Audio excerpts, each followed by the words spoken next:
అందరికీ నమస్తే. నేను మీ శ్రీనివాస్, బెల్లంపల్లి నియోజకవర్గం స్వతంత్ర ఎమ్మెల్యే అభ్యర్థి. ఏదైతే బెల్లంపల్లి నియోజకవర్గంలో ప్రజాపాలన గాలికి వదిలేసి మరి స్థానిక ఎమ్మెల్యే గడ్డం వినోద్ హైదరాబాద్ కేంద్రంలో పర్యటిస్తున్నారని ప్రజలు ఆరోపిస్తూ ఉన్నారు. అవి వివిధ పత్రికలలో, వివిధ ఛానల్స్లలో మరి న్యూస్ అయితే పబ్లిష్ అవుతుంది. ఎమ్మెల్యే గారు మిమ్మల్ని ఒకసారి చూడాలని ఉంది బెల్లంపల్లిలో అంటూ అయితే వార్తలు వస్తూ ఉన్నాయి.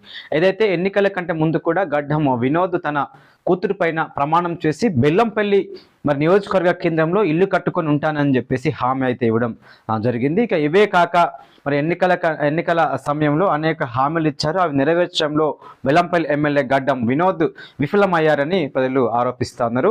దీనివల్ల ఎమ్మెల్యేకు ప్రస్తుతం మంత్రి పదవి కోసం హైదరాబాద్ కేంద్రంలో పర్యటిస్తూ ఢిల్లీ పర్యటిస్తూ మరి కొంతకాలం సమయం వృధా చేశారు. ఆ తర్వాత మరి క్యాంప్ ఆఫీసు ఓపెన్ చేయకుండా వివిధ పత్రికలలో వచ్చినటువంటి వార్తా కథనాలను చూసిన అనంతరం తను వాస్తు దోషం ఉందని చెప్పేసి మళ్ళీ వాస్తు కోసం కొంత సమయం వృధా చేశారు. ప్రస్తుతానికి తన ఆరోగ్యం సహకరించకపోవడం వలన మన స్టేజీల పైన చూస్తాం, తనకు నిద్ర పోకుండా స్టేజీల మీద ఏదైతే అక్కడ బాదం కావచ్చు, పిస్తా కావచ్చు కొన్ని అట్లా అక్కడ పెట్టి తనను ఎప్పటికప్పుడు అలర్ట్ చేస్తూ నాయకులు అయితే చూస్తూ ఉన్నారు. తను కొంత ప్రయాణం చేయలేని పరిస్థితిలో ఉన్నారు. తనకి ఇక కంప్లీట్గా రెస్ట్లో ఉన్నట్లుగానైతే మనకు తెలుస్తూ ఉంది. ఇక ఇవే కాక తన ఎమ్మెల్యే పిఏలు కూడా చేతివాటం బాగానే చూస్తూ మరి స్థానికంగా ఉన్నటువంటి మండల నాయకులు పిఏల ద్వారా పని చేపిస్తూ మరి కొంత పబ్బం కడుతున్నటువంటి పరిస్థితి కొన్ని నెలసంగా ఉంది. 7 మండలాలలో అయితే 7 మండలాల నాయకులు మరి ఎమ్మెల్యే ఎంపీ పేరుతోని దోచుకోవడము, సామాన్యమైన ప్రజలకు వాళ్ళేదో సీఎంఆర్ కావచ్చు కొన్ని చెక్కులు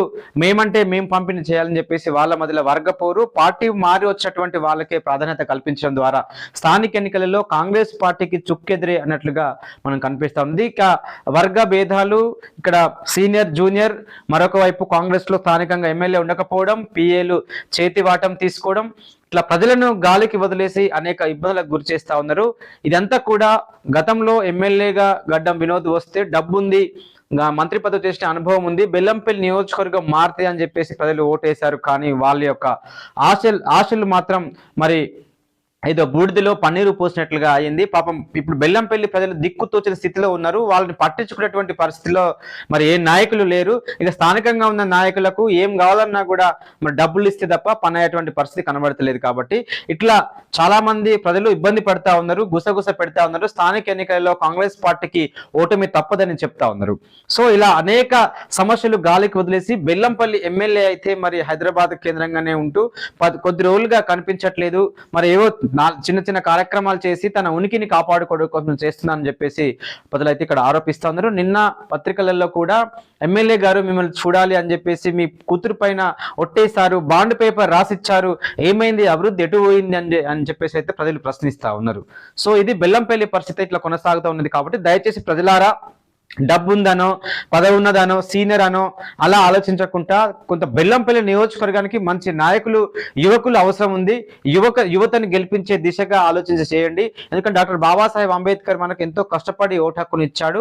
మరి గతంలో అయితే డిగ్రీలు ఉన్న వాళ్ళకే లేదా భూములు ఉన్న వాళ్ళకే, ఉన్నత వర్గాల వాళ్ళకే ఓటు హక్కు ఉండేది. కానీ డాక్టర్ బాబాసాహెబ్ అంబేద్కర్ రాజ్యాంగంలో భారతదేశంలో పుట్టిన ప్రతి ఒక్క పౌరునికి కూడా 18 సంవత్సరాల నిండిన వ్యక్తికి ఓటు హక్కు ఉండాలి. ఆ ఓటు హక్కు ఉంటేనే ఆ ప్రజల దగ్గరికి రాజకీయ నాయకులు పోతారు అని చెప్పేసి ఒక ఉద్దేశంతో అయితే ఓటు హక్కును మనం కల్పించడం జరిగింది. కాబట్టి మహనీయుల ఆశయాలను మనం ఫాలో అవుదాం.